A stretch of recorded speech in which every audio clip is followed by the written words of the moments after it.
Assalamualaikum warahmatullahi wabarakatuh.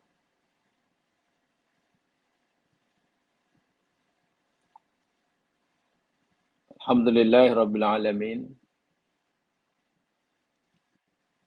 Wa bihi nasta'inu ala umuri dunya waddin.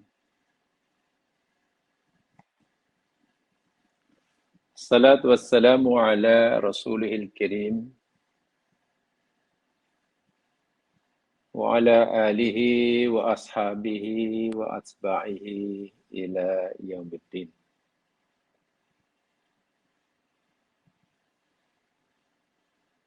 Allahumma salli ala Muhammad wa ala ali Muhammad. Allahumma anta rabbuna la ilaha illa anta khalaqtana. Nahnu ibaduk wa nahnu ala ahdika wa wa'dika mastata'na.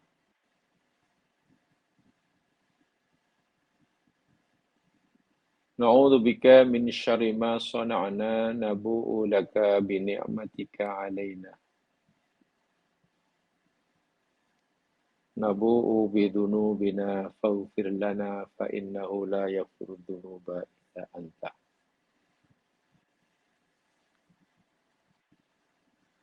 Bismillahilladzi la yadurru ma'asmihi syai'un fil ardi wala fis sama' wa huwas sami'ul 'alim. Bismillahilladzi la yadurru ma'asmihi syai'un fil ardi wala fis sama' wa huwas sami'ul 'alim.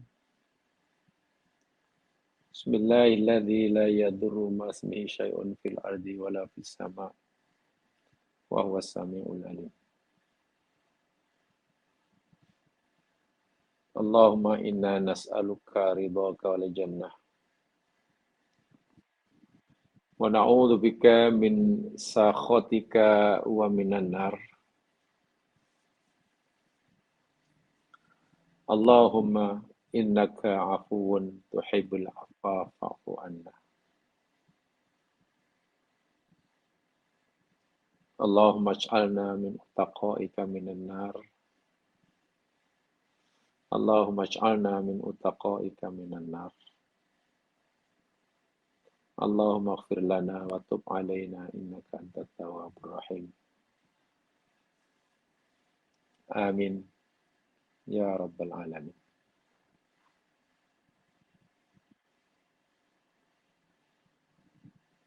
Muslimin muslimat para pendengar yang dirahmati Allah sekalian.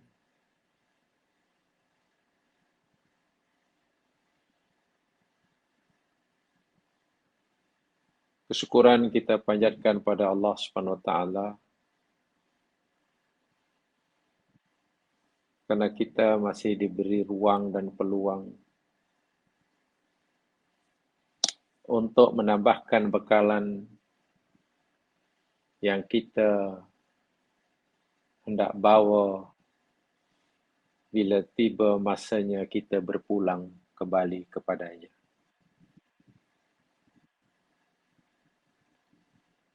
Allah masih beri kita ruang dan peluang untuk mengurangi, bahkan meninggalkan dan menanggalkan segala apa yang akan menjadi bebanan buat kita ketika tiba masanya untuk kita berpulang kembali kepadanya. Sebab itulah bukti rahmat dan kasih sayangnya, rahmat Allah dan kasih sayang ini sudah sewajibnya lah kita syukuri dengan memanfaatkannya sebaik-baiknya. Amin ya rabbal alamin.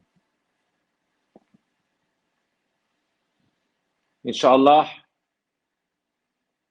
kita akan teruskan siri tadabbur kita, kajian kita Surah Hud.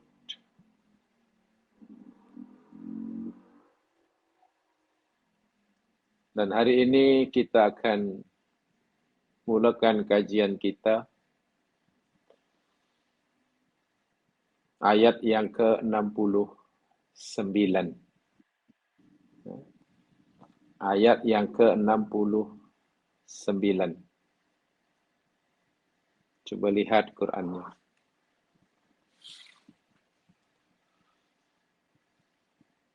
A'udzu billahi minasy syaithanir rajim. Walaqad ja'at rusuluna Ibrahim bil busyra qalu salama qala salam fama labitha an ja'a bi'ijlin hanif.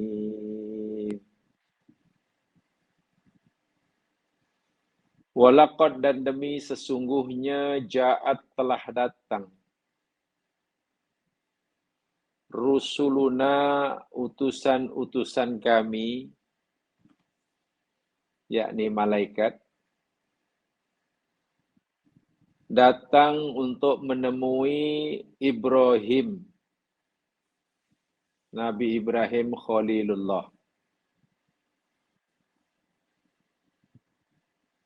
Tujuan dan keperluan malaikat datang ini bil busyra, dengan membawa kabar gembira. Setelah bertamu dan berkunjung ke rumah Nabi Ibrahim, malaikat-malaikat utusan Allah ini memberi salam. Qalu, mereka berkata salama, yakni mereka memberi salam atau mengucapkan salam kepada Nabi Ibrahim. Dan Khalilullah pun menjawab salam mereka. Qala salamun. Qalu salaman, qala salamun. Nanti dijelaskan kenapa salam malaikat Allah katakan salaman, tetapi jawapan Nabi Ibrahim, salam yang dijawab Ibrahim, yakni salamun. Yang satu mansub man, yang satu marfu mun. Itu mempunyai makna yang tersendiri itu. Nanti penjelasannya. Fama labitha, dan tidaklah tinggal lama. Setelah jumpa Ibrahim, tidaklah menunggu lama. Tidaklah berlangsung lama. Anja'a bi'ijlin hanid. Maknanya begitu sampai tak duduk, belum lama duduk tetamu-tetamu yang tidak diundang dan tidak dikenal oleh Ibrahim ini, Ibrahim segera mendatangkan atau menghidangkan buat tetamunya, walaupun tidak dikenali dan tidak dijemput, bi'ijlin hanid, dengan anak lembu, maknanya daging anak lembu lah. Anak lembu yang masih muda, disembelih, lalu dipanggang. Ya, dihidangkanlah. Termasuk diyafah, ikramud duyuf, menghormati tetamu.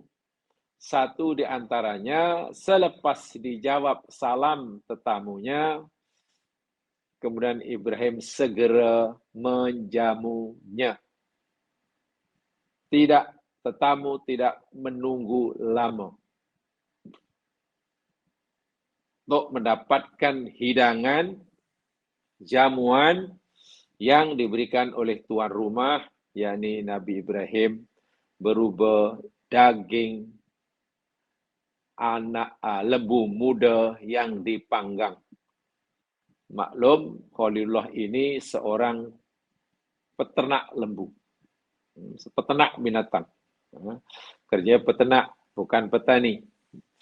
Dan ini memang ramai daripada Nabi-Nabi Allah mata pencarian mereka ini menternak. Itu bermula daripada anak Nabi Adam dahulu. Jemaah sekalian, ini merupakan apa istilahnya ya?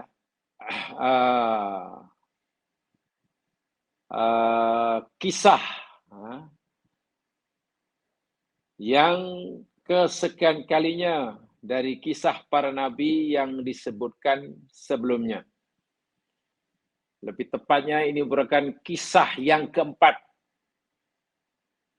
Al-Qissah Ar-Rabi'ah. Merupakan kisah yang keempat. Minal qasasil madhkurah fi hadihis surah. Merupakan kisah Nabi yang keempat yang dikisahkan oleh Allah di dalam surah ini. Ingat, dalam surah ini, jadi surah Hud. Kisah yang pertama dalam surah Hud dahulu, Nabi yang pertama dikisahkan Nabi Nuh. Jemaah boleh lihat kisah sebelumnya. Kemudian kedua, kisah Nabi Hud. Nabi Hud. Kemudian dengan kaumnya yang bernama Ad itulah. Kemudian kisah Nabi Saleh yang baru disebut dengan kaumnya yang di Tsamud. Nah, ini dia kisah yang keempat. Kisah Nabiullah Ibrahim alaihis salam. Tetapi bukan dengan kaumnya. Kalau kisah Nabi Nuh yang Allah sebutkan itu kisah Nabi Nuh dengan kaumnya, kisah Nabi Hud dengan kaumnya, Nabi Saleh dengan kaumnya, ini tidak. Ini kisah Khalilullah Ibrahim alaihissalam dengan tetamunya yang tidak dijemput, tidak diundang, dan bahkan tidak dikenali oleh Nabiullah Ibrahim. Sebelum kita bicarakan tentang ayat ini atau kisah Ibrahim jemaah sekalian, saya ingin memberitahu terlebih dahulu yakni tentang ijaznya. Ingat ya, yang kita ini bukan belajar tafsir semata tapi lebih kepada tadabbur ya. Kajian. Jadi saya coba menyampaikan setiap ayat itu daripada pelbagai aspek dan sudutnya. Pertama, saya sampaikan daripada aspek ijaznya. Daripada aspek kemukjizatannya. Aspek kemukjizatannya. Karena sedia maklum, semua kita yakin seyakin-yakinnya bahwa Al-Quran ini adalah mukjizat agung, terbesar yang Allah berikan kepada Rasulnya. Nilai kemukjizatan Al-Quran jauh lebih dahsyat daripada mukjizat tongkat Nabi Musa. Jauh lebih dahsyat. Dibandingkan dengan mukjizat-mukjizat lain yang Allah pernah berikan pada para utusannya sebelum Nabi Muhammad SAW. Aspek ijaz atau aspek kemukjizatan Al-Quran dalam ayat ini, berkaitan dengan kisah ini, jemaah sekalian, ya disebut sebagai al-ijaz al-ghaibi namanya. Pertama saya ingin jelaskan ya dari aspek mukjizatnya. Namanya al-ijaz al-ghaibi. Apa itu ijaz al-ghaibi? Yakni kemukjizatan Al-Quran, mukjizat Al-Quran daripada pemberitaannya, perkhabarannya tentang perkara-perkara yang gaib. Dalam Al-Quran ini penuh pemberitaan, penuh penceritaan berkaitan perkara-perkara yang gaib. Sama ada perkara gaib yang telah berlaku atau perkara gaib yang sedang berlaku atau perkara yang akan berlaku. Namanya saja gaib, tidak diketahui oleh sesiapa kecuali oleh yang maha gaib.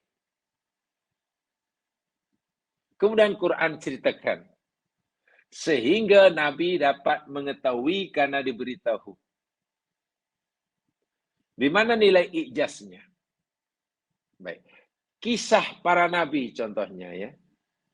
Mulai pada Nabi Nuh, Nabi Hud, Nabi Soleh, Nabi Musa, Nabi Dahulu, Adam di surga. Itu kan kisah peristiwa yang telah berlaku, telah berlalu.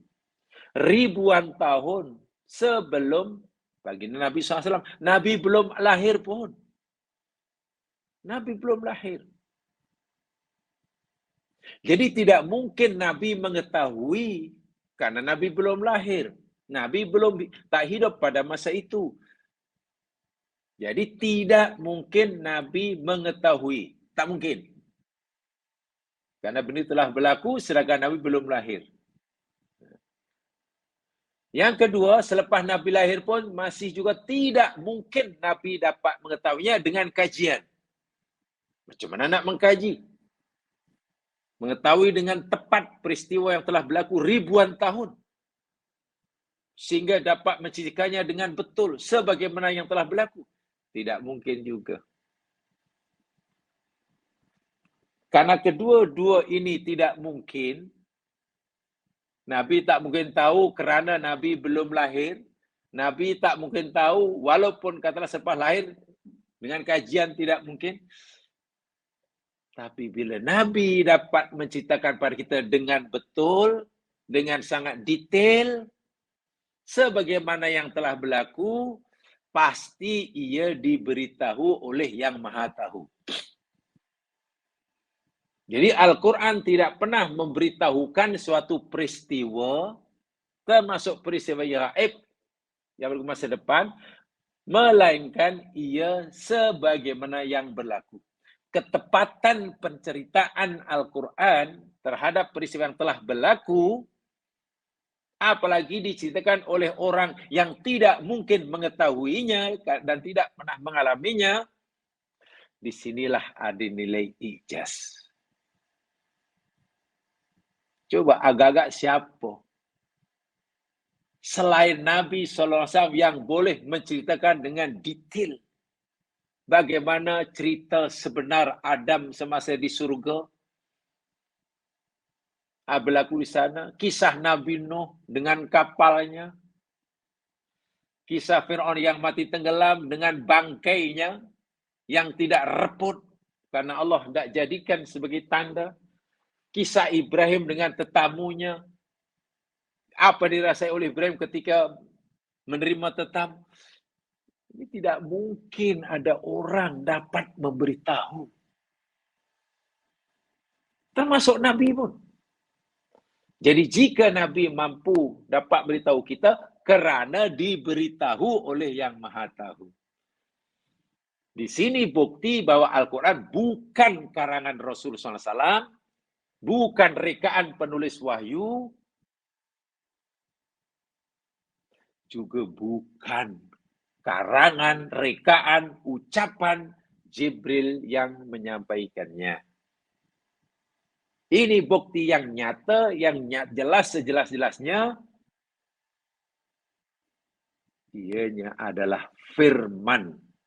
Zat yang maha mengetahui segala sesuatu. Ima yang telah berlaku, yang sedang berlaku, dan akan berlaku. Dan yang diceritakan itu sama betul dengan kejadian. Ini namanya al-ijaz al-ghaibi. Yani ikhbaru ma ghaba an Nabi sallallahu alaihi wasallam wa qaumihi mimma lam yashaduhu min hawadis waqa'at. Quran dapat memberitahukan kepada Nabi dan kaumnya apa-apa peristiwa yang mereka tak pernah menyaksikannya. Atau peristiwa sebenarnya yang belum pernah berlaku. Masa hadapan dan seterusnya. Ya, seperti kisah para nabi dan seterusnya itulah. Kan ini tidak mungkin ya. Saya katakan tadi, peristiwa yang telah berlaku ini tidak mungkin diketahui oleh Nabi SAW dengan cara apa sekalipun. Dengan cara tidak mungkin.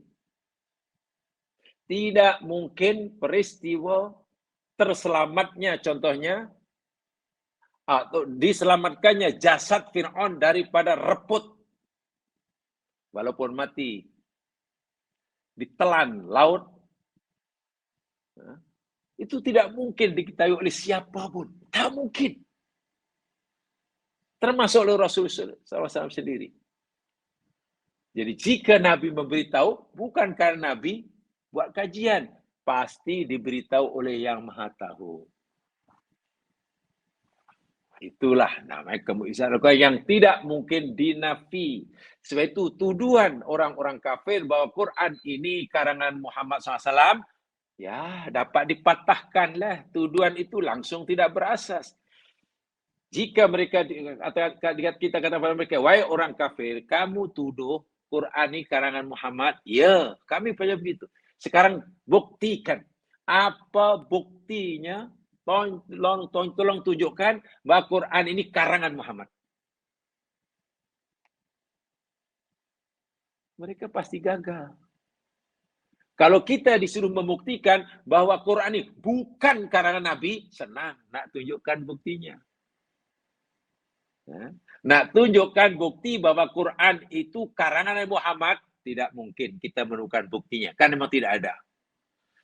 Tapi nak membuktikan bahwa Quran itu bukan karangan Rasulullah, sebaliknya ia wahyu yang Nabi terima, itu senang nak cari buktinya.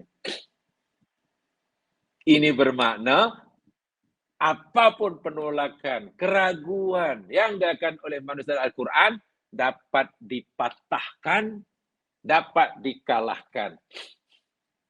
Jadi di sini Al-Quran mempunyai kemampuan, kekuatan untuk mengalahkan siapa sahaja yang coba meragukannya, melawannya, dan seterusnya. Kemampuan Al-Quran mengalahkan siapa saja yang tidak mau mengimaninya, kemampuan itu disebut ijaz. Kemampuan yang di Al-Quran itu disebut ijaz. Jadi kemampuan mengalahkan, melemahkan siapa saja yang tidak mau mempercayainya. Sesuatu yang mempunyai kemampuan ijaz disebut mu'jiz. Mu'jiz. Dan jika kemampuan mengalahkan ijaz itu terlalu ketara, terlalu kuat, terlalu dahsyat, ditambah dengan tak, menjadi mukjizat. Itu kalau kita kaji dari mukjizat. Itu satu. Ya. Contoh banyak sekali. Tiba-tiba Quran cerita, tak ada kitab manapun. Kitab suci orang dahulu, Taurat ke, Injil ke, Zabur ke, atau karangan pakar sejarah ke sekalipun, atau buku tentang ekologi sekalipun yang dikarang oleh seorang ekologis terkenal sekalipun, tak pernah cerita tentang katakanlah jasad Fir'aun. Tak ada. Tiba-tiba Quran kata, فَيَوْمَ نُنَجِّيكَ بِبَدَنِكَ لِتَكُونَ لِمَنْ خَلْفَكَ آيَةً. Pada hari ini, pada saat ini, kami, kata Allah, selamatkan engkau dengan tubuh badan engkau, wahai Fir'aun, karena kami nak jadikan jasad engkau ini sebagai tanda bagi orang atau generasi selepas engkau. Di Quran katakan. Ketika ayat itu turun, ketika ayat itu memberitahu bahwa jasad Fir'aun tidak repot, siapa yang menyampaikan? Nabi Muhammad yang buta huruf. Dari mana Nabi tahu? Tidak mungkin Nabi tahu kalau tidak diberitahu. Tak ada siapa yang cerita bahwa jasad Fir'aun masih tak ada repot. Ketika ayat itu turun. Ketika surah Yunus ayat 92 itu turun. Jasad Fir'aun belum ditemukan. Bayangkan. Sahabat mulai, oh ya ini betul, ini maknanya masih ada jasad. Orang kafir Yahudi waktu yang ada Taurat. Yang Fir'aun tu menjadi musuh tok nenek moyang mereka dahulu. Itu pun terkejut. Betul ke jasad Fir'aun tu masih reput? Kalau Fir'aun mati tenggelam tu, kami tahulah kata Yahudi. Itu cerita yang telah diketahui oleh mereka. Tapi tentang jasadnya masih ada. Tak reput. Tak pernah dengar pun daripada moyang-moyang. Tak. Tiba-tiba Muhammad seorang putar huruf cerita dari mana ni? Baginda wafat, jasad Fir'aun belum ditemukan. Zaman Khalifah Rasidin, jasad Fir'aun belum ditemukan. Bayangkan. Pada zaman kerajaan Bani Umayyah, jasad Fir'aun belum ditemukan. Betulkan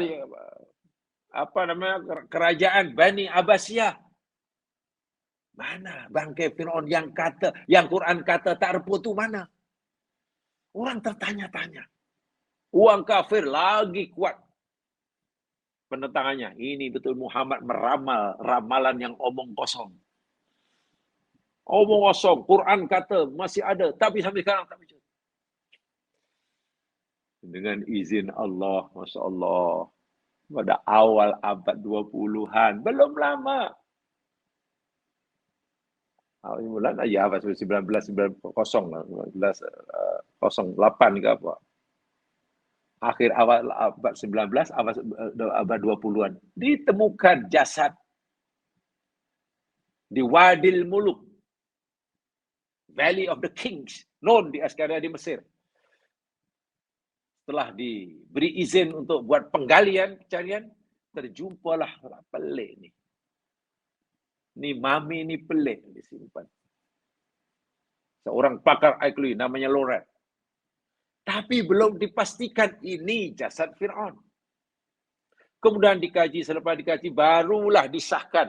Ini adalah jasad raja yang hidup bersama dengan Moses, Nabi Musa, yang matinya disahkan dalam laut, memandangkan banyaknya kandungan garam dalam tubuhnya. Allahu Akbar. Terakhir pada tahun kalau tak salah 1976. Seorang pakar bedah daripada Perancis, Dr. Maurice Bucaille. Macam mana bacanya? Maurice Bucaille ke? Maurice tak tahu apa. Disahkan. Karena sudah disahkan itu jasad Fir'aun dan memang terbukti apa kata Quran 14 abad yang lalu. Jasad itu akhirnya mulai reput. Sehingga kerajaan Mesir berusaha bersungguh-sungguh untuk pastikan ia tidak reput. Masukkan peti pun. Artinya jika jasad itu reput sekalipun dan hancur sekalipun dah tak ada masalah. Karena apa yang Quran cerita dalam Yunus 92 yang dilihat oleh Nabi dah terbukti. Sudah. Pertanyaan dari mana Nabi tahu? Nabi tidak hidup waktu itu, tidak menyaksikan. Belum lahir. Nabi juga bukan pengkaji sejarah, arkeologi apalagi. Maknanya Nabi tahu karena diberitahu oleh Maha Tahu. Tak ada siapa yang tahu. Di sinilah saya katakan, i'jaz ghaibi. Quran punya kemampuan mengalahkan, mematahkan hujah siapa yang ingin menentangnya. Itu namanya i'jaz.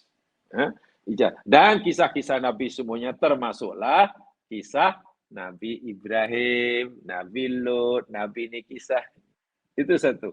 Wajib kita. Sebab itu bila kita baca kisah-kisah dahulu atau peristiwa masa silam dan juga masa depan, pertama rasakan Allahu Akbar. Yang kita baca ini bukan sejarah nih. Bukan semata-mata sejarah, bukan. Yang cerita kepada kita cerita ini rupanya bukan sekat-takat Rasulullah. Ini Allah sendiri yang menceritakan kepada kita melalui Rasulullah. Sebab ini bukan karangan Nabi.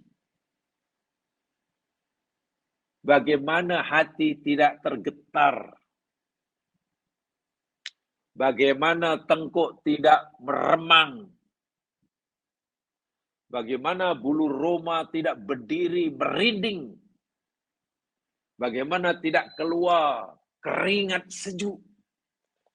Bila kita dapat merasakan kita sedang diceritakan kisah yang dahsyat oleh Allah di depan kita. Rasakan itu. Baca Al-Quran seperti ini, kita rasakan kita sedang mendengar cerita dahsyat, luar biasa, yang telah berlaku ribuan tahun yang lalu, dicerita oleh Rabbul Alamin.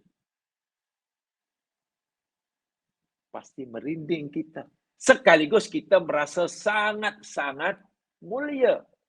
Karena orang selemah kita, makhluk sekotor kita karena masih banyak dosa. Makhluk sejahil kita karena masih banyak yang tak tahu. Tapi Allah pula, Masya Allah, dengan sifat Rahman Rahimnya, mau bercerita menceritakan peristiwa kepada kita.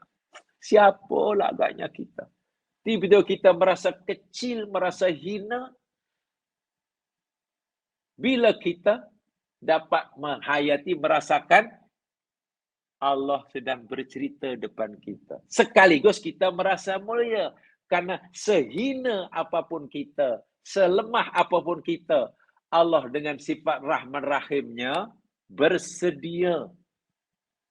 Bahasa kita, sudi.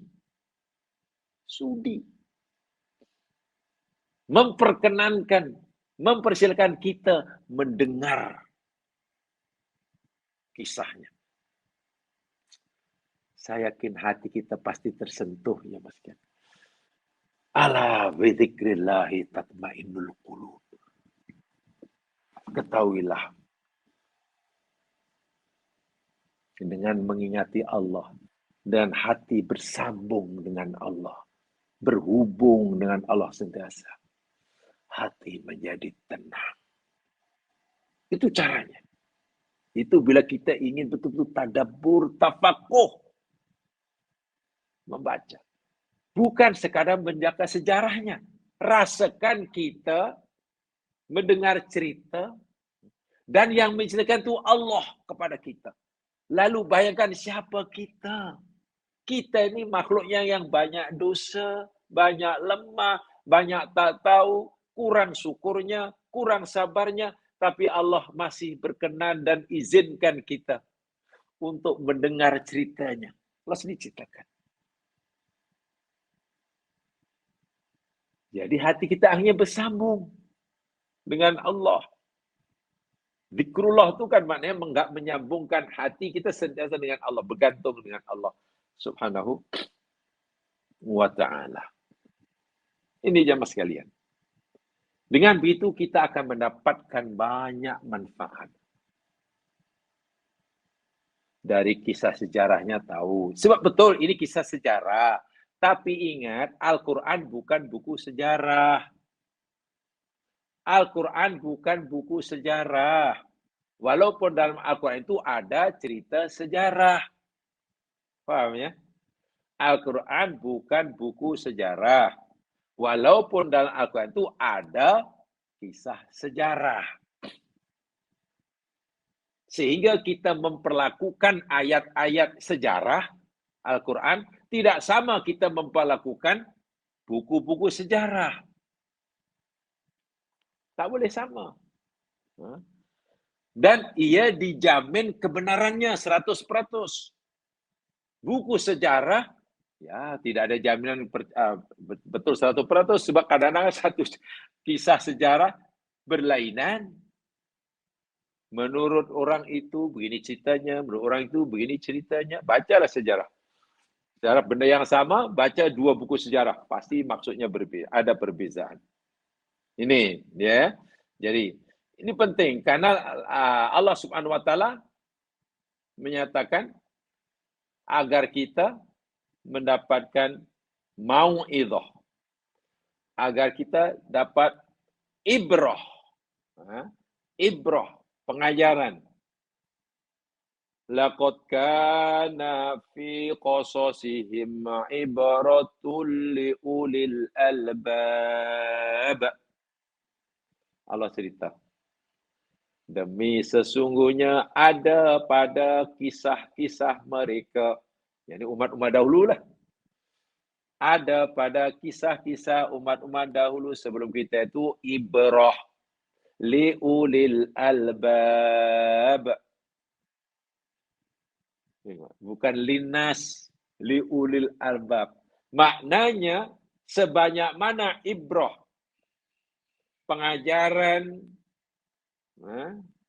berupa petunjuk ke apa sajalah penerangan ke, sebanyak mana ibrah yang kita akan perolehi bergantung setinggi mana tingkat ulul albab kita. Semakin meningkat ulul albab kita, ya makin banyak ibrahnya. Kalau tingkatan ulul albab kita rendah, ya dapat sikit. Kalau kita ni tak masuk ulul albab, ya tak dapat ibrah. Karena kisah-kisah para nabi dahulu, umat dahulu itu, Allah kata, menjadi ibrah bagi ulul albab. Bukan linas. Laqad kana fi qasasihim ibratun li ulil albab. Itu dalam surah Yusuf tu ya. Bagian akhir itu ada surah Yusuf bagian akhir. 111 ke apa tu. Ya, boleh lihat sendiri. So, baik ya. Baik situ. Ini ijaznya. Sekarang mari kita lihat dari segi sejarahnya. Sejarahnya. Di dalam ayat ini Allah Subhanahu wa taala memberitahu kepada kita bahwa Allah mengutuskan beberapa utusan. Utusan itu daripada malaikat untuk bertamu kepada Nabi Ibrahim. Bukan sekadar bertamu tetapi hendak menyampaikan atau membawa kabar gembira. Busyra. Busra. Sebelumnya, saya ingin sampaikan, kalau tadi dari segi ijaznya, sekarang daripada segi manzilah Ibrahim. Ibrahim itu sebenarnya Nabi yang macam mana? Manzilatu Ibrahim, kedudukan Ibrahim di kalangan sebanyak Nabi ini macam mana? Ini kena tahu dahulu. Sebab Nabi Ibrahim nampaknya sangat istimewa. Ya, misalkan kalau kita belajar kisah para Nabi dalam Al-Quran, kisah Nabi Ibrahim dalam Al-Quran, ayat cerita Ibrahim ini sangat istimewa. Nabi yang sangat istimewa. Tentulah manzilahnya, makom kedudukannya di sisi Allah, tentu berbeza dengan Nabi yang lain. Ingat ya, yang berbeza kedudukan di sisi Allah ini bukan kita manusia, orang mukmin sahaja. Para Nabi pun tidak sama makom dan manzilahnya di sisi Allah. Gelarannya pun tidak sama. Baik. Saya sampai dahulu manzilah atau kedudukan Ibrahim di kalangan para nabi di sisi Allah itu seperti apa? Saya baca penjelasannya ya. Walamma kana Ibrahim alaihissalam makanatun azimatun indallahi azza wa jalla. Haitsu balagha martabatan kaunul khalil. Tatkala Nabiullah Ibrahim alaihissalam mempunyai kedudukan yang sangat agung di sisi Allah Subhanahu wa taala, sehingga makom baginda Ibrahim telah mencapai makom khalil, khullah. Ingat, kedudukan Ibrahim, makom Ibrahim, manzilah Ibrahim di antara sekian nabi di sisi Allah itu sudah berada pada manzilah khullah, khalil. Dan itu dinyata sendiri oleh Allah dalam Al-Quran surah An-Nisa ayat 125. Jamaah boleh rujuk surah An-Nisa 125. Wattakhadallahu Ibrahim khalila. Ada itu. Wattakhadallahu Ibrahim khalila. Dan Allah telah menjadikan Ibrahim itu sebagai khalil. Allahu Akbar. Khalil.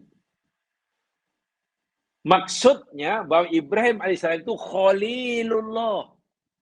Khalilur Rahman. Apa itu Khalil jamaah sekalian? Khalilullah kamilul mahabbah lillahi ta'ala. Allahu Akbar. Nabi Ibrahim telah pakai kemuncak kamilatul mahabbah. Telah sempurna kecintaannya pada Allah. Kalau saya tidak salah, kita pernah belajar ini jamaah sekalian ya, mungkin dalam mahabbatullah. Mencintai Allah ya. Lalu pada sampaikan apa kata Ibnu Qayyim Al-Jauziyah. Kalau dirujuk di sana penjelasannya. Cinta kepada Allah, hub atau mahabbah kepada Allah itu ada 10 tingkatan. Kata Ibnu Qayyim Al-Jauziyah. Menurut kajian beliau, ada tingkatan cinta kepada Allah yang paling rendah, ada yang paling tinggi. Ada yang paling tinggi. Yang paling tinggi namanya khullah, orangnya dipanggil Khalil. So Khalil itu namanya orang yang punya cinta sempurna kepada Allah Subhanahu wa taala. Muhtassun birrahman. Kerana tidak ada lagi dalam hatinya pada jiwanya kecuali hanya Allah. Cintanya pada selain Allah sudah dikorbankan. Jika bercanggah, berlawanan, bertaat dengan cinta kepada Allah. Ibrahim telah mengorbankan cintanya kepada apa saja selain Allah. Semata-mata bagi membenarkan cintanya pada Allah. Mengorbankan dirinya sudah, mengorbankan keluarganya sudah, ayahnya. Mengorbankan tanah airnya sudah, mengorbankan istrinya sudah. Mengorbankan anak istri sudah, mengorbankan anak dari sebelah sudah, apalagi. Sehingga cinta Ibrahim sudah berada di kemuncaknya. Sehingga dapat gelar Khalil. Khalilullah. Jadi dalam hati Ibrahim ni tak ada lagi cinta kecuali pada Allah. Ada cinta pada anak, ada. Tetapi jika cinta-cintanya pada selain Allah itu bercanggah dengan cinta pada Allah. Jika aku mencintai ini, cintaku kepada Allah terhalang umpamanya. Dalam keadaan itu, Ibrahim akan mendahulukan cinta pada Allah dengan mengorbankan cintanya pada selain Allah. Begitu maksudnya. Bukan Ibrahim sudah tak ada cinta pada selain Allah, bukan begitu. Cinta anak ada, cinta kepada keluarga ada, cinta dirinya ada, cinta kepada. Tapi jika cinta-cintanya kepada Allah, kepada selain Allah ini bercanggah, berlawanan, bertembung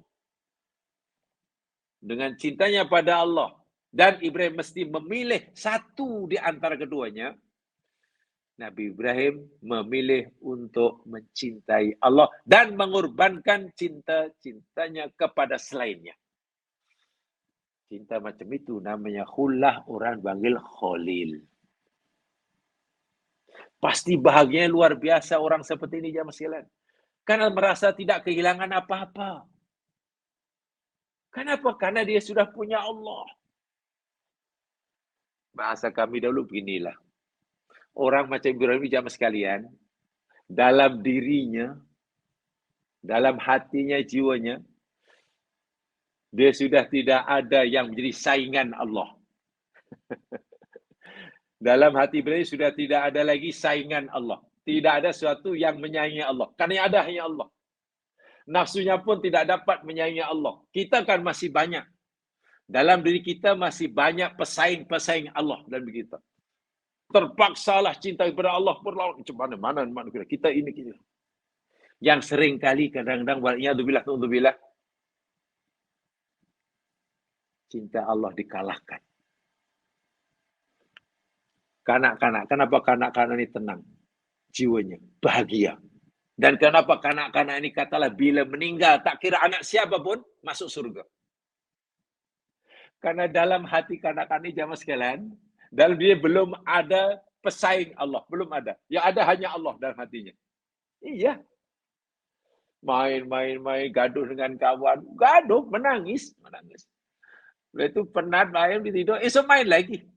Mana ada anak dendam? Macam mana boleh sesuci itu hati budak? Ya, sayang Allah tidak ada karena jiwanya macam tu. Gaduh dengan kawannya, bermain.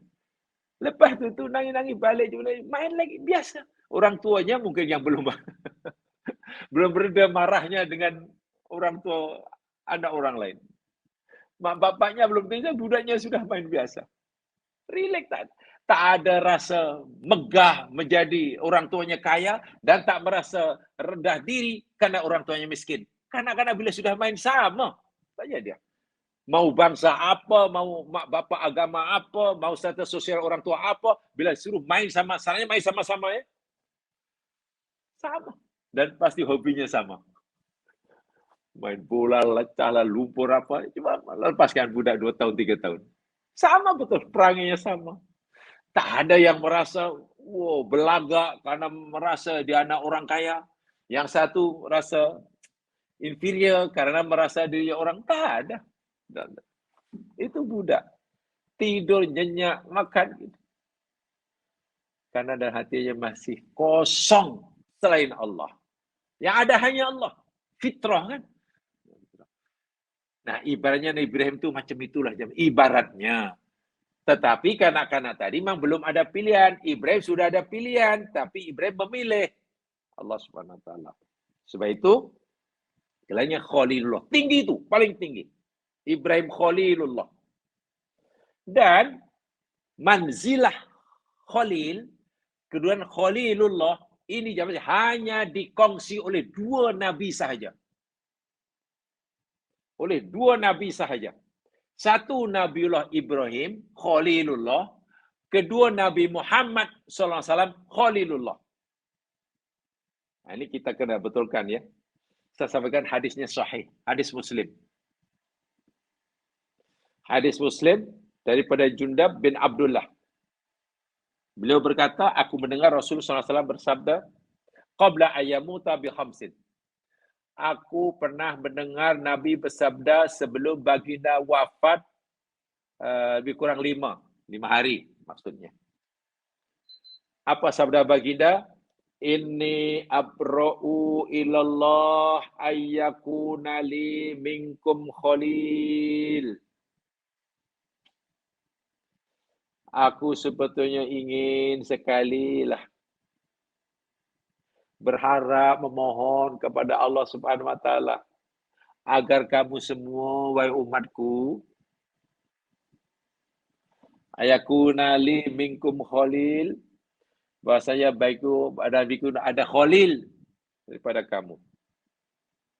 Wa innallaha qad ittakhadani khalilan, dan betul alhamdulillah Allah telah menjadikan aku khalil Allah.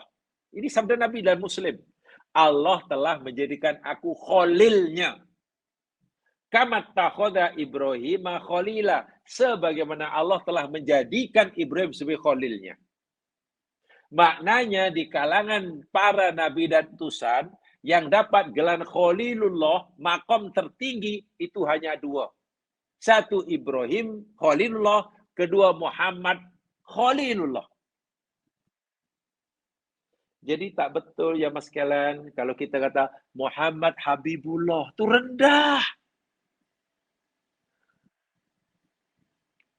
Habibullah itu lebih bawah daripada Khalilullah.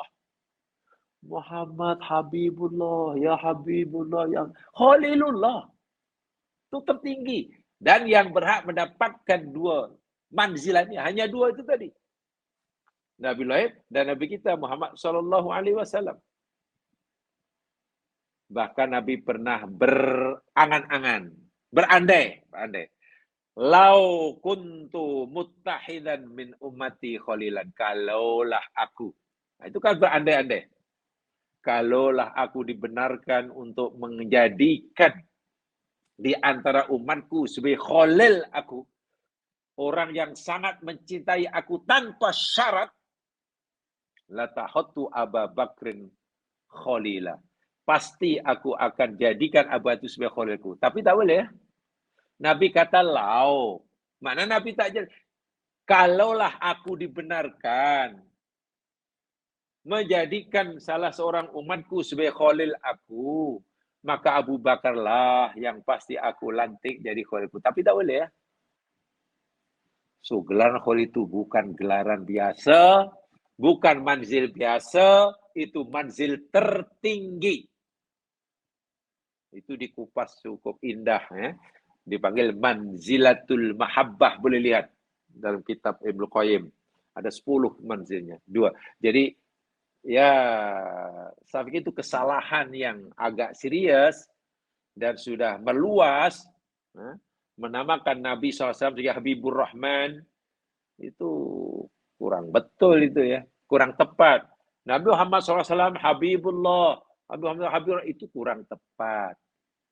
Sebab Habibullah itu sebenarnya masih rendah, masih jauh di bawah berbanding Khalilullah. Yang betul Muhammad Rasulullah SAW Khalilullah, bukan Habibullah ya. Tolong diubah itu. Ayat 2 sahaja. Ada 2 saja. Al-Anbiya. Kalau Nabi ramai. Yang dapat gelar Nabi banyak. Yang dapat gelar Rasul ramai. Musa Rasulullah, semua Rasulullah. Nabi Ibrahim Rasulullah, Nabi Muhammad Rasulullah. Nabiullah banyak. Maksudnya yang dapat gelaran maqam Khalil hanya ada 2. Sangat-sangat spesial.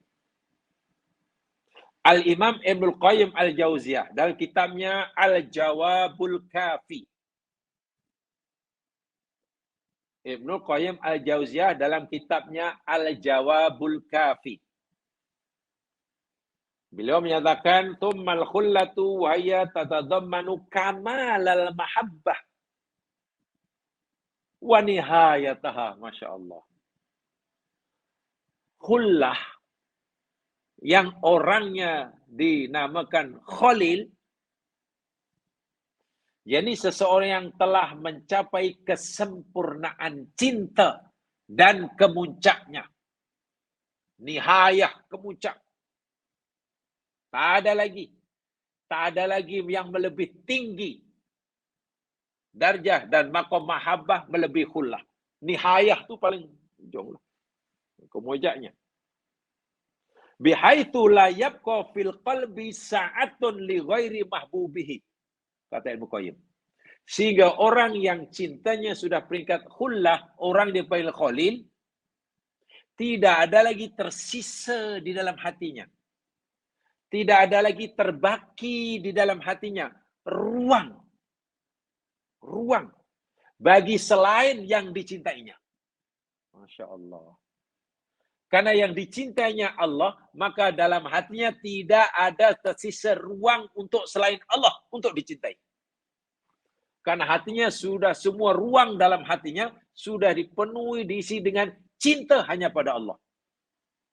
Ibnu Qayyim di sini tidak sedang cerita tentang syariah ya. Dia tidak cerita tentang Islam, tidak cerita tentang iman, tapi cerita tentang ihsan. Cerita tentang tazkiyatun nafsi, karena beliau seorang yang jago. Cerita tentang qalbun salim. Jadi ibarat hati itu katalah satu ruangan kosong. Dalam hati itu, kata Ibnu Qayyim, orang yang dipanggil orang khul itu tidak ada lagi ruang, walaupun sedikit, melainkan untuk selain yang dicintainya. Jadi cintanya 100% hanya kepada Allah. Wahia mansibun layak bermusyarakah biwasima. Dan keadaan seperti ini tidak mungkin dikongsi dengan yang lainnya, tak mungkin. Kalau masuk aja katalah 1%. 99% untuk Allah, 1%. Batal khulahnya. Katalah masuk aja sedikit, 1%. Ini kalau boleh diukur secara matematik. Untuk memudahkan pemahaman, kalau kita berpikir secara matematik. Kalau dalam hati seorang itu 99% untuk Allah. Cintanya pada Allah. 1% untuk selainnya. Dia tidak layak lagi khullah. Belum layak jadi khalil. Nah, orang yang hatinya macam itu, jamaah sekalian, yang sudah 100% dipenuhi, tak ada ruang sikit pun untuk selain yang dicintainya, Khosun lil kholilain. Ini Allah khususkan hanya untuk dua utusannya. Nabiullah Ibrahim alaihissalam dan Nabi Muhammad sallallahu alaihi wasallam. Itulah makom kedua Nabi ini. Sehingga kita tidaklah heran jika dalam Al-Quran ada ayat Allah ditujukan pada Muhammad, wattabi' millata Ibrahim. Muhammad, ikuti sungguh-sungguh ya akan milah Ibrahim. Kenapa yang Allah perintahkan Nabi kita mengikuti Nabi Ibrahim? Kenapa tak ikut Nabi Musa ke, Nabi Harun ke, Nabi ini? Adakah ajaran Nabi selain Nabi Ibrahim itu salah? Tidak. Tapi Allah perintahkan Nabi terus disuruh untuk terus mengikuti Nabi Ibrahim yang sempurna. Yang sempurna. Bahkan ya sifat dan perangai bawaan Nabi Muhammad ini kan macam Nabi Ibrahim. Melalui jalur Ismail ya. Bukan Nabi Ibrahim melalui jalur Ishak, bukan. Sebab Nabi ini melalui nasabnya, family tree-nya melalui Ismail. Bukan melalui Ishak. Tempoh hari yang telah kita sampaikan. Itulah. Ini sampaikan. Baik. Dari sinilah jamaah sekalian, semua agama. Jadi Ibrahim kedua sangat tinggi. Pertama, ia sebagai Khalilullah. Yang hanya dua Nabi yang dapat. Kedua, Nabi ini mendapat gelaran Abul Anbiya. Abul Anbiya. Bapa sekalian para Nabi. Oleh kerana semua agama-agama samawi, agama-agama yang Allah turunkan dari langit, ya, tuntasabu Ibrahim alaihissalam, dinasabkan, nisbahkan, disandarkan kepada Nabiullah Ibrahim alaihissalam. Tetapi Allah subhanahu wa ta'ala menjelaskan dalam Al-Quran dengan bayanan taman, kamilan. Penjelasan yang sempurna, yang nyata, anna dina Ibrahim alaihissalam huwal Islam. Bahwa agama Ibrahim itu adalah Islam. Islam dalam arti kata mengajarkan manusia ini agar hanya berserah diri kepada Allah semata tanpa syarat. Itu Islam. Tsumma auhayna ilaika anittabi' iblata Ibrahim hanifan wa makana minal musyrikin. Jadi gelaran Ibrahim bukan gelaran remeh-temeh. Khalilullah. Itu Allah yang bagi. Bapa sekalian Nabi. Abul Anbiya. Masya Allah. Ya, karena Nabi-Nabi selepas Ibrahim ini semuanya ada nasab kepada Nabi Ibrahim. Lebih-lebih lagi Nabi yang diutuskan oleh Allah pada Bani Israel. Jadi dan hebatnya orang Yahudi, orang Nasrani ini yang masilan bangga bila dinisbahkan, dinasabkan agamanya kepada Nabi Ibrahim. Itu yang peliknya. Yahudi bermati-matian mendakwa Nabi Ibrahim ini Yahudi. Nasrani bermati-matian mendakwa bahwa agama Nasrani itu, bahwa Nabi Ibrahim itu Nasrani. Kan pelik. Bermati-matian. Bangga. Dan satu-satunya Nabi. Satu-satunya Nabi. Yang tidak dicela. Tidak diejek. Bahkan tidak dimusuhi.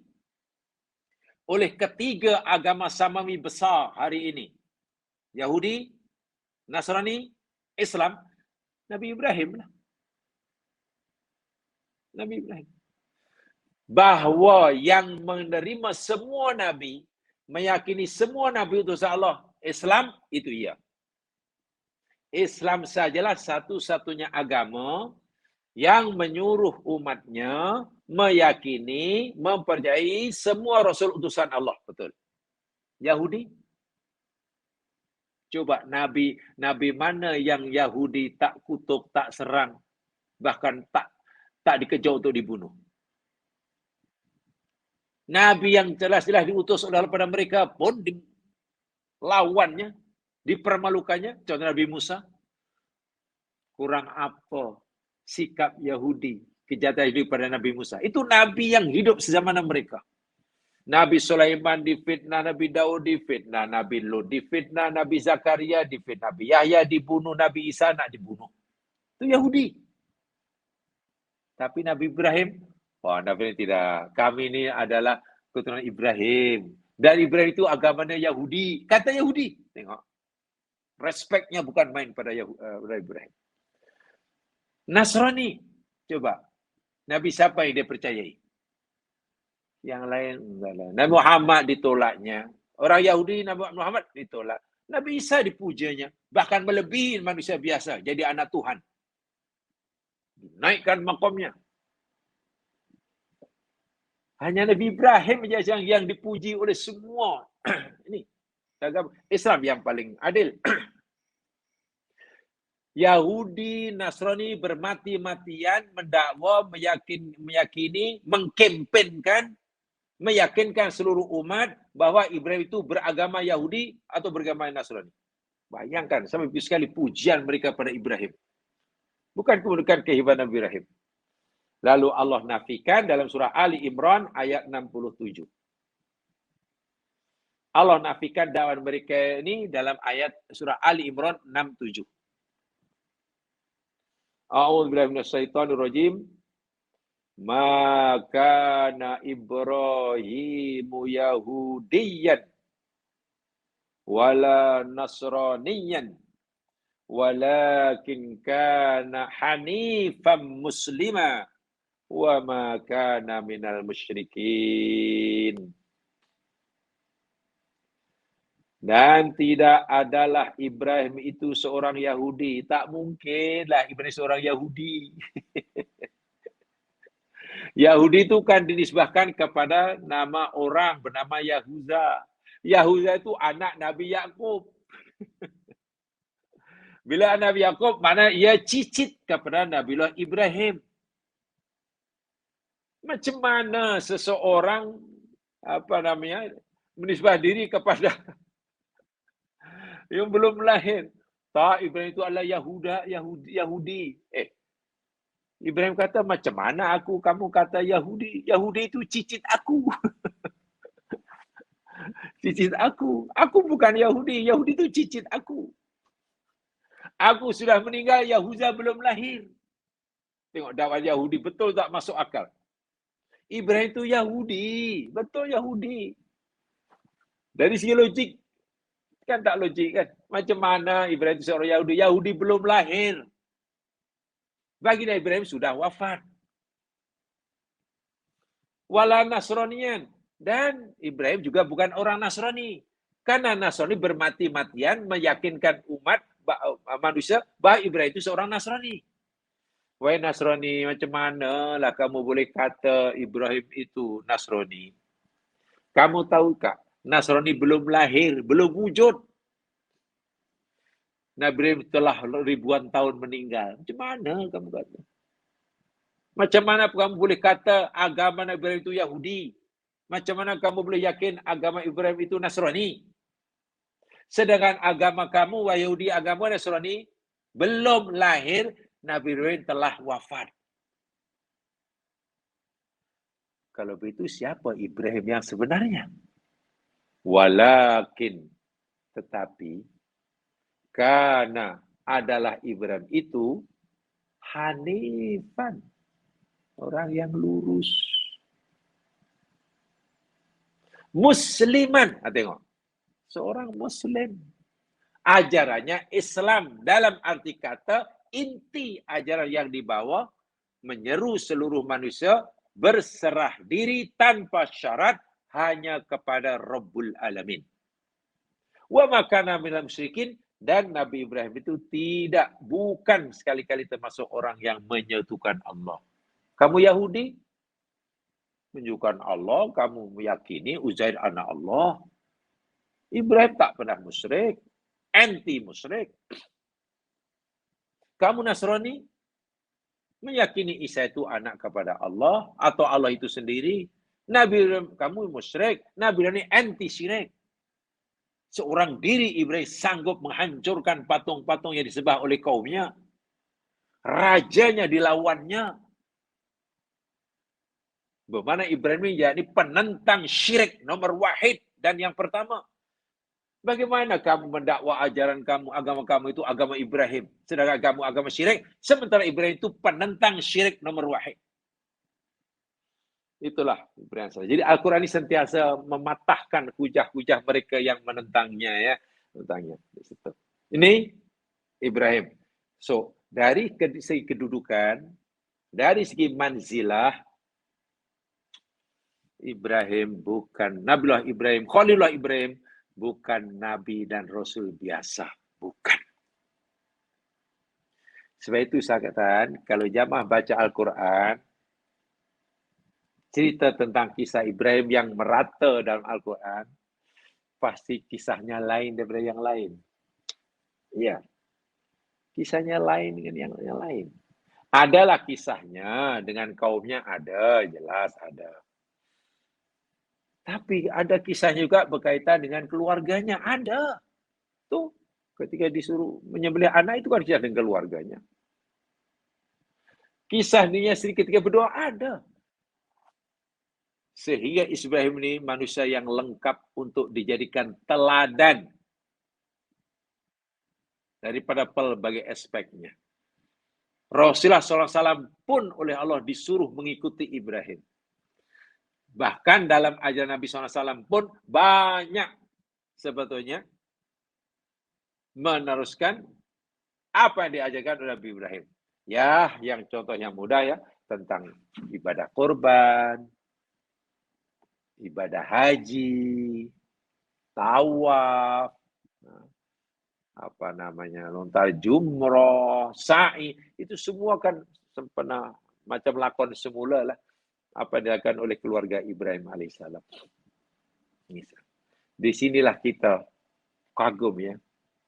Macam mana orang yang hidup ribuan tahun sebelum kita. Ada yang mengatakan 4.000 tahun. Apa yang katakan 4.500 tahun. Wallahu alam tepatnya. Yang pasti ribuan tahun lah. Daripada kita hari ini.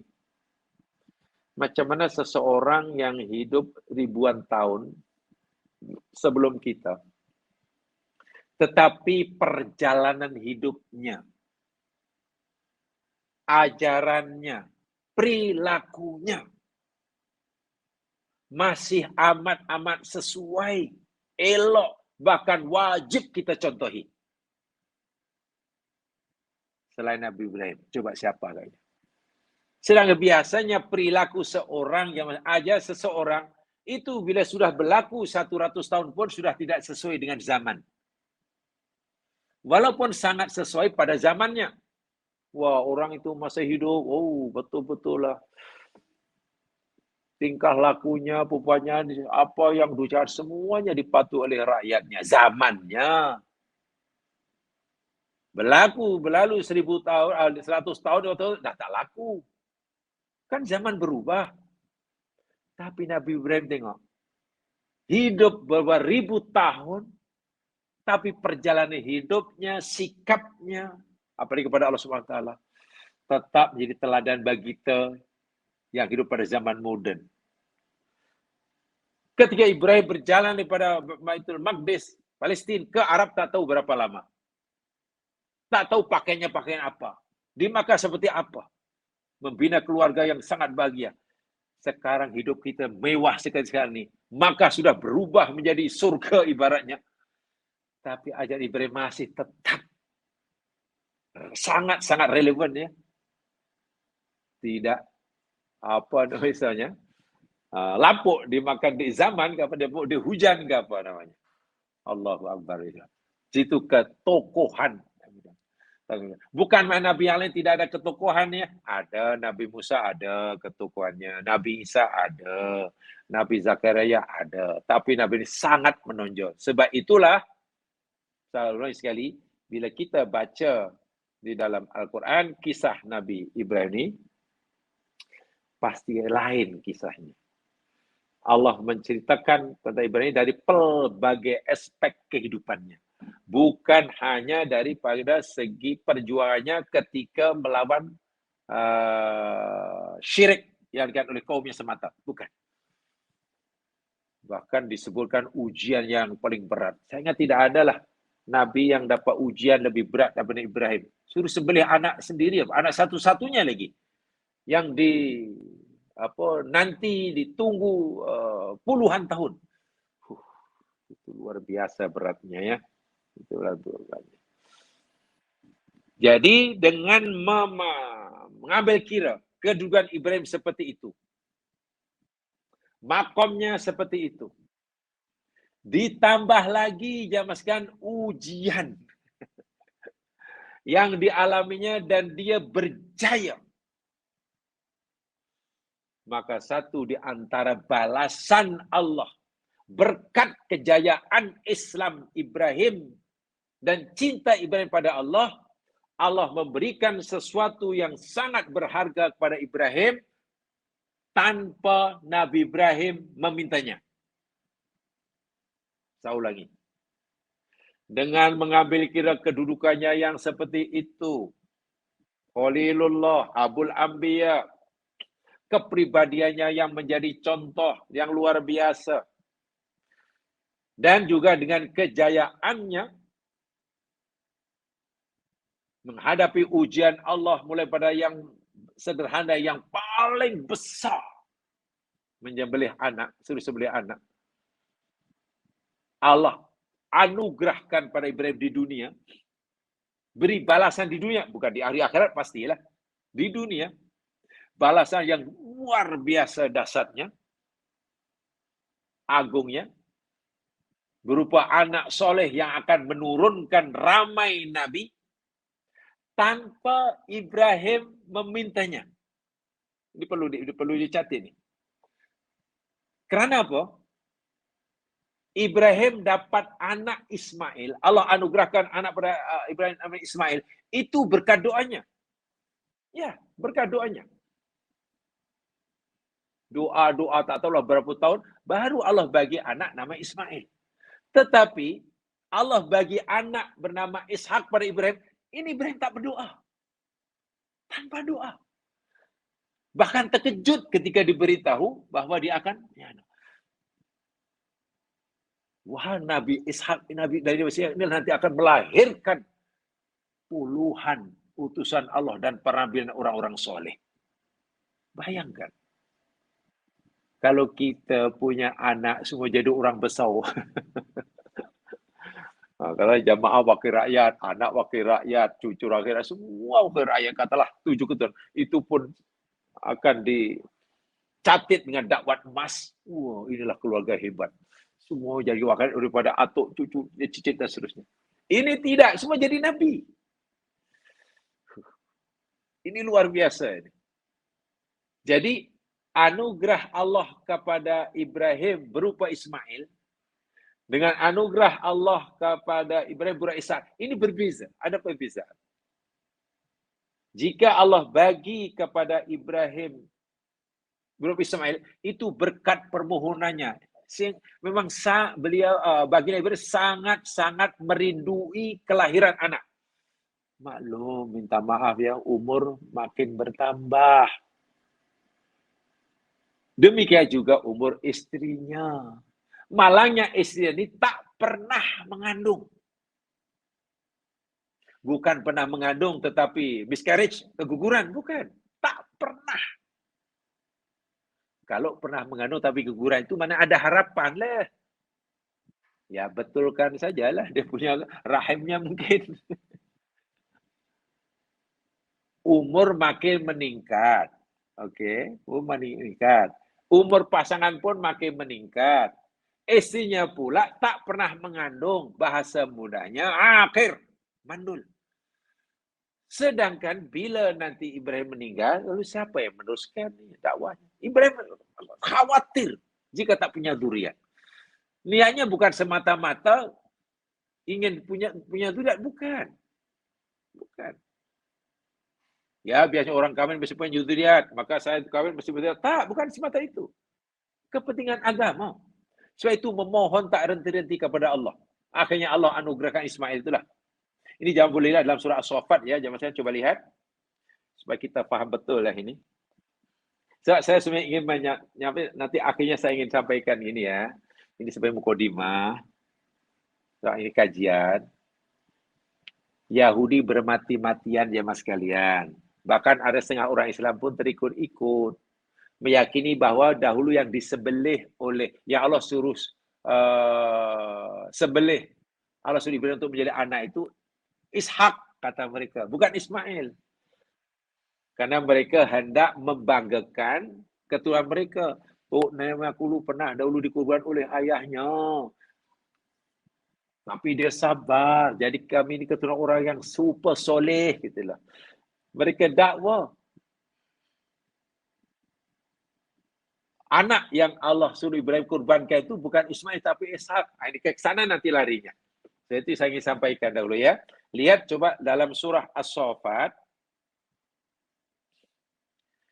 Surah selepas surah Yasin. Selepas surah Yasin. Ayat yang coba bermula daripada ayat yang ke-110 coba ya. Bermula ayat 110 kalau saya tidak salah.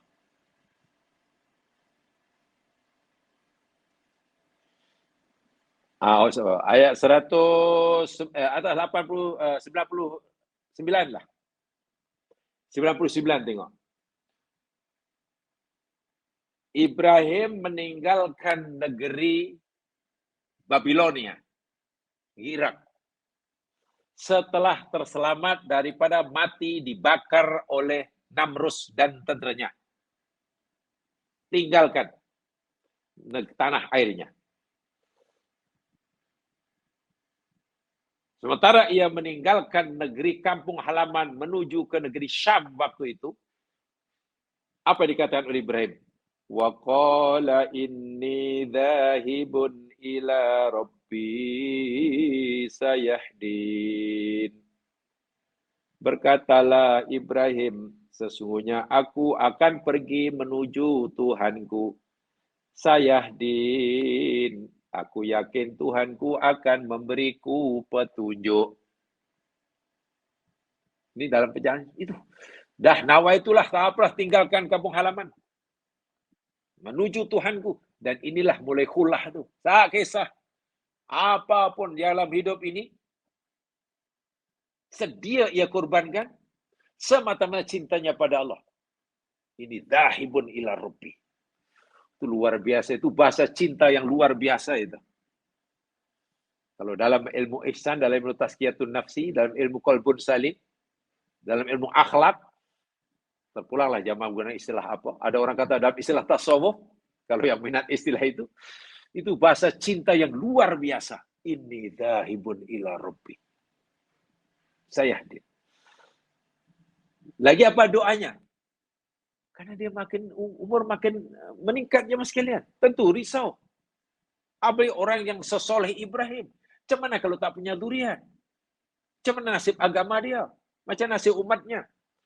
Rabbi habli minas solihin. Rabbi habli minas solihin. Ini dia. Wahai Tuhanku, anugerahkanlah olehmu bagiku ya Allah daripada kita yang soleh. Ibrahim tak kisah. Ibrahim tak kisah, tidak menentukan jantinnya atau rupa anaknya. Ikut rupa dia ke, rupa mak dia, tak kisah. Yang penting soleh ya Allah. Masya Allah. Ya Allah, beri hambamu ini zuriat yang soleh ya Allah. Alhamdulillah solehin. Tentulah tidak sehari dua Ibrahim berdoa ini. Bertahun-tahun yang sekalian. Ya. Dalam sejarah 90 tahun lebih umur Ibrahim waktu itu. Isinya Yamannya bisa 5 tahun lebih kurang. Akhirnya apa? Fabasyarnahu biulamin halim. Ini dia. Maka kami berikan kabar gembira kepada Ibrahim. Kami sampaikan, ya Ibrahim, doamu aku kabulkan, kata Allah. Penantianmu berpuluh tahun ini sekarang akan berakhir sebentar lagi. Aku tahu apa yang kamu maukan. Dan aku menghendaki apa yang kamu maukan. Aku kehendaki akan berlaku. Aku akan beri kamu anak. Merupakan busyra daripada aku. Ghulamin halim. Anakmu ini punya sifat budi pekerti yang luhur. Sebab itu sifatnya halim. Lalu Allah teruskan sampailah akhir jemaah sekalian. Kata Ibrahim, ini tentu Ismail ini.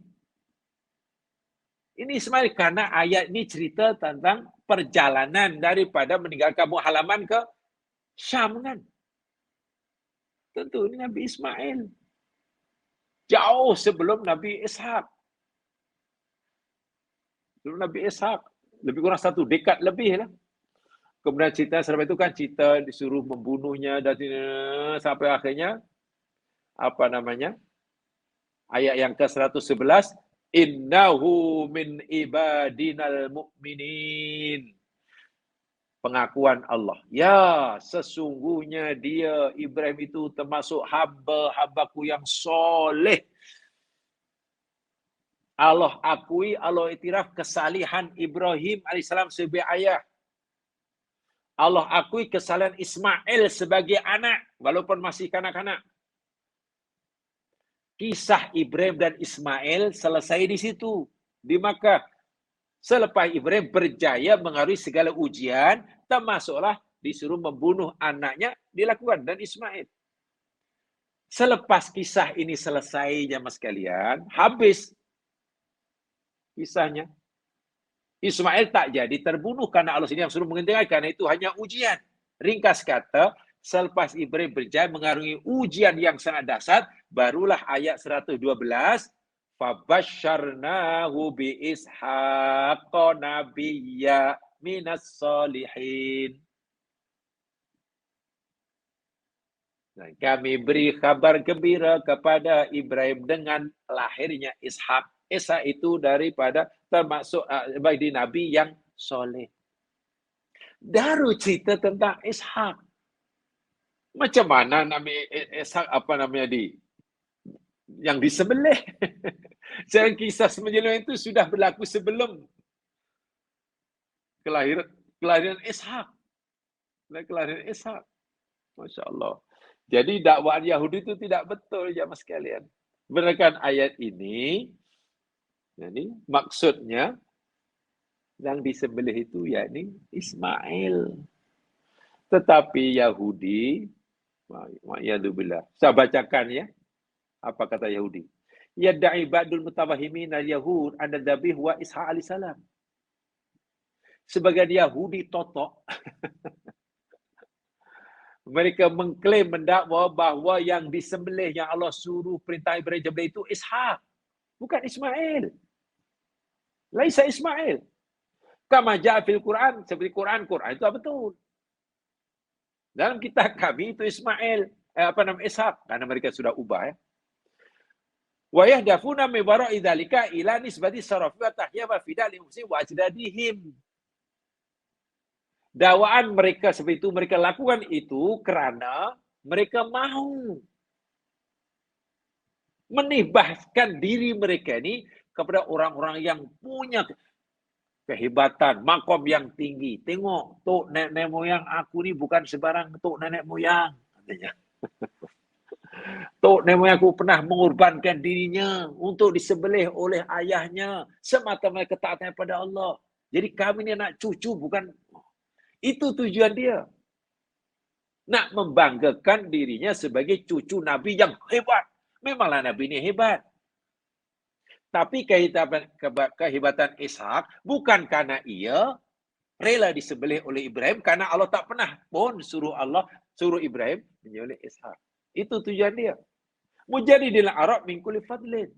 Kerana kalau kita mengakui, kata mereka, yang disembelih itu Ismail, Maknanya dari segi nasab kita kalahlah dengan bangsa Arab.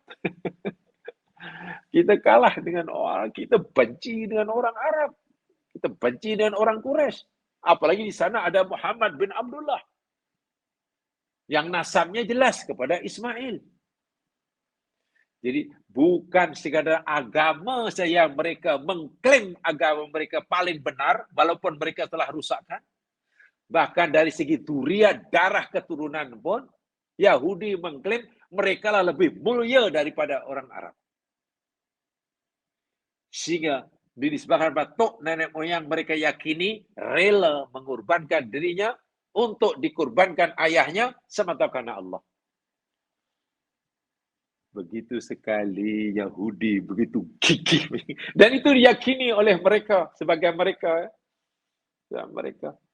Sebab kalau nanti diyakini Ismail kan, wah maknanya orang Arab hebat. Muhammad mesti hebat daripada kita. Sebab dia keturunan orang yang bukan sebarang orang. Kanak-kanak lagi dah rela menyerahkan dirinya untuk dikorbankan ayah semata karena Allah. Sebab bahasa mudahnya, yang bahasa mudah lah. Orang Arab Quraisy, Nabi Muhammad lah. Termasuk Nabi Muhammad kan orang Quraisy kata Nabi Ibrahim. Dengan Bani Israel, anak cucu Nabi Yakub, itu sebenarnya kan bukan orang lain kalau dikira. Kalau dalam bahasa mudahnya, kan sepupu. Kan cousin kan. Bani Israel keturunan Nabi Ishak, Nabi Muhammad keturunan Ismail, Ishak dan Ismail ini adik-beradik walaupun lain mak. Jadi sepupu hakikatnya. Sepupu. Sudah ribuan tahun jamaah sekalian, beribu tahun, Nabi yang Allah utuskan kepada manusia muka bumi ini berdarah Nabi Ishak. Jadi mereka bangga. Bangga. Tiba-tiba Nabi terakhir yang Allah janjikan dalam kitab mereka, yang mereka nanti-nanti itu, bukan berdarah Ishak. Berdarah Ismail. Itu yang dengki luar biasa. Mereka tolak Nabi Muhammad bukan semata-mata ajarannya betul. Bahkan sebelum kelahiran Muhammad, Bani Israel, Yahudi mengharapkan agar Allah segera menunaikan janjinya dan mengutuskan Nabi yang terakhir. Tapi oleh karena Nabi terakhir ini bukan berdarah Israel, mereka tolak. Karena kedingkan itu. Mana boleh selama ni Nabi itu mesti berdarah orang kita. Ini bangsa lain pula. Itu yang tak boleh terima sampai sekarang. Sampai sekarang. Banyak Alhamdulillah. Jadi keangkuhan mereka itu sampai begitu sekali ya Mas Kilan. Sanggup mereka sanggup memalsukan durian. Memfitnah tok nenek moyang. Tok nenek moyang tak pernah dikorbankan, diganti dikorbankan. Hanya semata-mata nak mengangkat darjah. Yalah kalau orang tua selalu dikorbankan, kan makamnya lagi tinggi kan. Rupanya bukan Ishak, tapi Ismail. Itu kalau kita ingin mengkaji tentang itulah memang sangat, dan itu ada jamaah sekarang. Kalau jamaah tengoklah dalam website Yahudi. Yahudi lah tentang ini. Pasti jamaah akan jumpai perkara ini. Kita khawatir. Saya terpaksa sampaikan ini karena saya pernah ditanya. Itu kisahnya oleh salah seorang jamaah. Jamaah ini anaknya belajar di England. Di England kali US saya lupa lah. England kali ya. Jadi banyak bergaul dengan non-Muslim, termasuk orang Yahudi, pelajar kelas 9 itu banyaklah. Yahudi. Biasalah di barat kan terbuka kan masa perjalanan agama ni bla bla bla Quran bla bla bla. Jadi mereka ada Yahudi yang dikorban itu adalah Ishak, kata si Yahudi itu. Nak kawan ni kan Muslim, menurut kami adalah Ismail. Ditunjukkan oleh Yahudi itu. Si Muslim gagal menunjukkan. Yang pelajar Muslim, anak kawan kita yang Muslim ini tak tahu. Dalam Quran ada, jadi bingung ditanya. Coba tunjukkan kalau betul. Apa Quran kamu? Ya, tak tahu karena tak belajar macam mana. Telpon mak dia. Telpon mak di kampung, macam mana mak sana. Maknya pun belum tahu, bingung. Tanya sini, tanya sini. Jadi kita benda macam ni terbuka rupanya hari ini. Sebab itu saya tergerak tidak sampaikan tu karena ada background macam tu ya, bukan suka-suka. Ada kes macam tu di luar negeri, anak yang hantar luar negeri, belum ada bekalan agama yang mencukupi, di luar sana bergaul, berdialog dengan pelbagai umat dan lebih cerdas, bila semua sendiri tanya, bingung. Tolong tunjukkan. Ya, tak tahu. Akhirnya telefonlah mak bapak di kampungnya, di rumahnya. Mak bapak pula bingunglah. Jadi, sebelum kita ditanya oleh musuh Islam, elok kita sediakan hujahnya. Dan Quran memberi jawaban yang tegas ya. Itu tujuan saya tadi.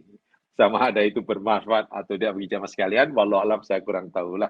Saya hanya tekan backgroundnya macam itu, sehingga pagi ini saya terpaksa menyampaikannya. Itu saja. Jadi nampaknya saya belum sempat mentafsirkan ayat ini ya. Saya baru menyampaikan ayat ini dari berbagai aspeknya. Aspek mujizat sudah, dari aspek kepribadian Ibrahim sudah. Karena kita nak ceritakan Nabi Ibrahim yang hebat ini. Mudah-mudahan memberi manfaat sedikit banyak. Nabi yang mau dimaafkan. Subhanakallahumma bihamdika asyhadu an la ilaha illa anta astaghfiruka wa atubu ilaik.